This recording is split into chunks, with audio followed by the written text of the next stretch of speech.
ازيكم يا شباب؟ عاملين ايه؟ النهارده هتكلم معاكم على حاجه مهمه جدا.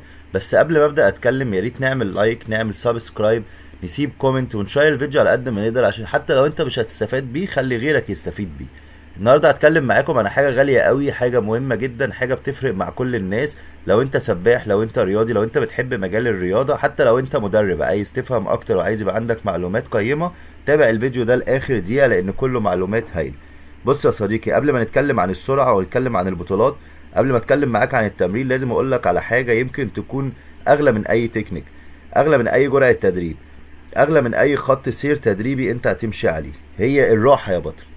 الراحة دي حاجة مهمة جدا، الراحة اللي كتير من السباحين والمدربين ما بيهتموش بيها، رغم انها المفتاح الحقيقي للقوة، المفتاح الحقيقي للاستمرار، المفتاح الحقيقي ان جسمك يفضل قادر يشيلك ويشيل احلامك للنهاية. بص يا بطل واسمعني كويس، الناس فاكرة ان البطولات بتتعمل في التمرين بس. لا يا صديقي، البطولات بتتولد وقت الراحة. العضلة بتتبني وهي نايمة، الجهاز العصبي بيتصلح وهو مستريح، هرمونات جسمك بتتظبط وانت قافل عينك ومستسلم للراحة، مش وانت بتضغط على جسمك فوق طاقته. بص يا صديقي، انا مش بكلم سباح عادي، انا بكلم سباح نفسه يبقى بطل، بكلم مدرب عايز يصنع بطل، بكلم ام او اب نفسهم يشوفوا ولادهم واقفين على منصة التتويج واخدين مركز اول. عشان كده لازم تعرف ان عدم الراحة مش قوة، ده انت بتدمر نفسك.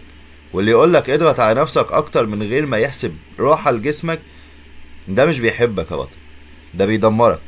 الراحة مش ضعف، الراحة ذكاء يا صديقي. السباح اللي بيخاف يرتاح عمره ما بيبقى بطل. البطل الحقيقي هو اللي بيعرف امتى يضغط على نفسه وامتى يسيب نفسه يهدى، امتى يشحن وامتى يراجع، امتى يدي لجسمه فرصة يرجع اقوى من الاول. بص يا بطل، جسمك مش مكنة، ما ينفعش يشتغل 24 ساعة وتطلب منه نفس الاداء. الجسم ليه حدود، ولو كسرت الحدود دي جسمك مش بس بيقع، ده ممكن ياخد معاه حلم سنين. بص يا صديقي، الراحة مش رفاهية ولا كسل ولا ضعف، الراحة ده علم. في رياضات العالم كله، من السباحة للجري لرفع الأثقال، الراحة جزء أساسي من البرنامج التدريبي، مش بس اختيار. السباح المحترف بيعمل حساب الراحة زي حساب التمرين بالظبط ويمكن أكتر. بص يا بطل، التمرين من غير راحة بيجيب إجهاد عضلي شديد، بطء في التحسن، إصابات مزمنة، إرهاق عصبي، نقص في هرمون النمو، ضعف في التحمل، انخفاض في السرعة، تشتت ذهني، وأسوأ كلمة بقى اللي اسمها اوفر تريننج. وده يا صديقي أخطر حاجة ممكن تحصل لأي سباح. يعني ايه جسمك بيقولك كفاية، أنا مش قادر، انت بتضغط عليا فوق طاقتي؟ جسمك هيديك إشارات كتير، هيقولك ان هتلاقي نومك متقطع، هتلاقي نفسك عصبي، هتلاقي عندك فقدان للشهية، هتلاقي في ضربات عالية جدا قلب، احساس ان التمرين تقيل، وجع في المفاصل، شد عضلي متكرر. كل ده يا بطل صرخة من جسمك انه محتاج يرتاح. طيب ليه الراحة مهمة للسباح اكتر من اي رياضي تاني؟ لان السباحة من الاخر لعبة كاملة، بتستخدم كل حتة في جسمك، بتستهلك كل عضلة، بتسحب كل نقطة طاقة.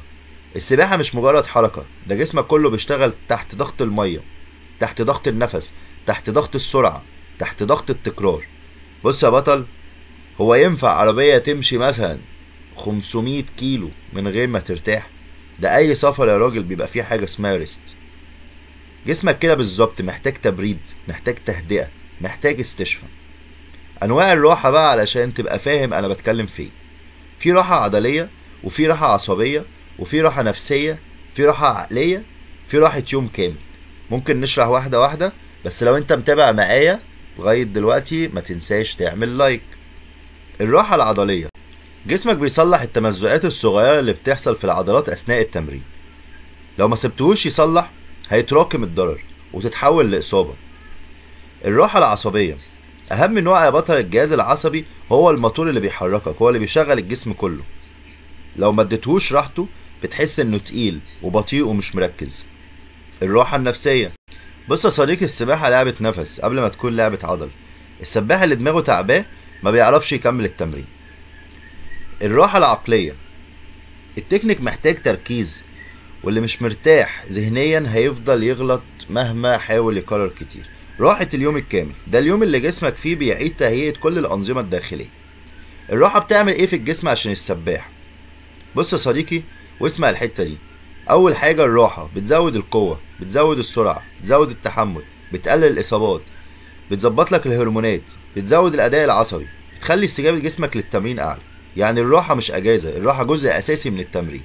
المدرب الشاطر يا صديقي هو اللي يعرف امتى يريح اللاعب.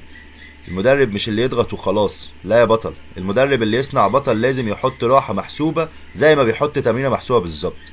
لازم يعرف امتى اللاعب وصل لحده، امتى يوقف، امتى يكمل، وامتى يغير الحمل. المدرب العظيم مش اللي بيكسب لاعب قوي، ده بيحافظ على لاعب قوي لمدة سنين. والسباح الناجح هو اللي بيسمع كلام جسمه، بيسمع كلام المدرب طبعا. بص يا صديقي، فرق كبير قوي ما بين تعب التمرين الطبيعي وتعب الانذار اللي بيحصل لجسمك لما يتعب.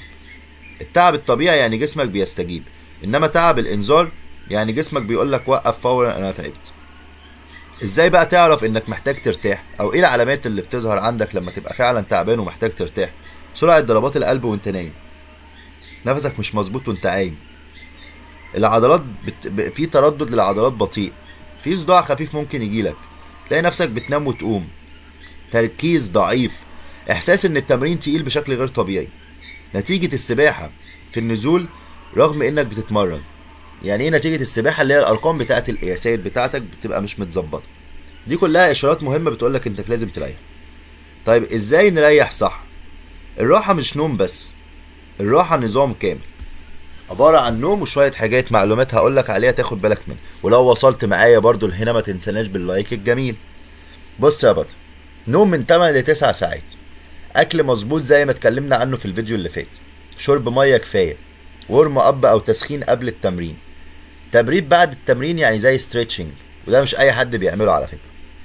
يوم راحه كل اسبوع، انت ما بتخرجش من البيت وما بتعملش اي مجهود. اسبوع تخفيف كل 6 و8 اسابيع، لازم تاخد اسبوع كامل يكون فيه راحه. تقليل الحمل لو فيه ارهاق. ومن الاخر يا صديقي، اللي يقولك التمرين اهم من الراحه يبقى ما عندوش فكره عن العلم. السباحين العالميين بيعملوا ايه؟ امثال مايكل فيليبس، تشاد، كاتو، الناس دي كلها بياخدوا الراحة بجدية زي التمرين بالظبط، بيدوا جسمهم فرصة يتجدد، عشان الجسم زي الموبايل بالظبط لازم يشحن ولازم يعمل لنفسه اعادة شحن. في حاجة مهمة برضه قوي عايز اقولك عليها بطل، ان الراحة هي اللي بتعمل فرق بين السباح العادي والسباح الاسطوري. في سباحين يا صديقي بتلاقيهم بيعوموا سنين وما يبطلوش، ولما تقعد معاهم وتفهم يومهم ما تلاقيش راحة، تلاقي فيه ضغط، تلاقي فيه تحمل زيادة، تلاقي نوم قليل، تلاقي اكل مش مظبوط، تلاقي مدرب مش محسس اللاعب ان راحته اهم من الزمن. بص يا بطل، اللاعب اللي بيتمرن زيادة عن اللزوم مش قوي، ده لاعب بيدفن نفسه ببطء. العضلة صديقي زي خيط حرير رفيع، لو اتشد بزيادة من غير ما يريح هيتقطع. والسباح اللي بيهلك نفسه من غير تفكير بيقطع حلمه بنفسه. الراحة علم، خد بالك مش مزاج. خلي بطل السباحة اللي جواك يسمع الكلام ده ويركز فيه قوي. ولو وصلت معايا برضو لهنا ما تنساش تعمل لايك علشان نكمل. كل تمرينة بتعملها جسمك بيخرج منها مش اقوى، لا بيخرج اضعف مؤقتا، ويبدأ يقوي نفسه لما يرتاح. يعني من الاخر، الراحة بتساوي ايه؟ بتساوي بناء. التمرين بيساوي هدم، استعداد للبناء. لو ما خدتش راحتك انت ما بتبنيش حاجة. انت لو ما شفتش الشغل اللي جسمك بيعمله وانت نايم، لكن ده الوقت اللي عضلاتك بتكبر فيه، طاقتك بتتجدد، ذهنك بيرجع يركز فيه، مخزون الطاقة بيشحن، المفاصل بتتعالج. النوم والراحة والله هما المعدل السري اللي جسمك بيصلح فيه نفسه. الراحة بتعمل ايه بقى لجهازك العصبي؟ تعمل له ريستارت. بص يا بطل، اهم نقطة هقولك عليها دلوقتي، الجهاز العصبي اهم من العضلات نفسها. والسباحة لعبة عالية الضغط على الاعصاب.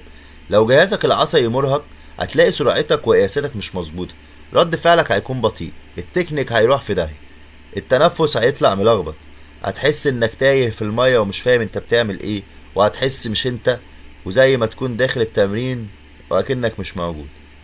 بص يا بطل وركز معايا في الحتة اللي جاية دي، مفيش سباح ناجح بيكمل وهو محروق نفسيا. ابطال العالم بيريحوا نفسيا زي ما بيريحوا عضليا. ليه؟ لان العقل لو متوتر العضله ملهاش قيمه والله. لو بطل دماغ السباح لازم تبقى رايقة وهادية علشان يركز، ولازم تكون مبسوط ومش مخنوق، لأن السباحة لعبة إحساس قبل ما تكون لعبة جسم. عشان كده بننصح بالراحة الجيدة. الراحة النفسية بتيجي من النوم الجيد، يوم راحة فعلي من السباحة، اللعب، الخروج، الضحك، عمل حاجات بتحبها. حاول وقت مع العيلة، وقت مع نفسك، افصل شوية. بص يا صديقي، البطل بيريح نفسيا، بيخش المية وهو زي الصاروخ. الحاجات دي بتفرق معانا جدا. عايز اقولك على حاجة اخيرة بقى قبل ما اختم معاك الفيديو. يعني ايه راحة؟ احنا بنريح فيها الجسم بس من غير ما نوقف حركة، زي السباحة الخفيفة، الاطالات، مشي سريع، تمارين مرونة، جلسة قصيرة في المية، تمارين بسيطة من غير تحمل. الراحة النشطة بتسرع الاستشفاء. لو وصلت معايا لنهاية الفيديو، حابب اقولك ان انت عندك معلومات كافية ان انت تخليك بطل سباحة قوي، او رياضي محترف، او معلم سباحة، او مدرب. ان شاء الله يكون ليك مستقبل قوي. لو وصلت معايا لاخر الفيديو هنا، حاول تعمل لنا لايك، حاول تعمل اشتراك في القناة، ولو عجبك الفيديو سيب لنا كومنت، اكتب فيه رأيك، وتابع القناة الفترة اللي جاية، لان ان شاء الله هننزل فيديوهات كتيرة قوي تخص السباحة ورياضة السباحة.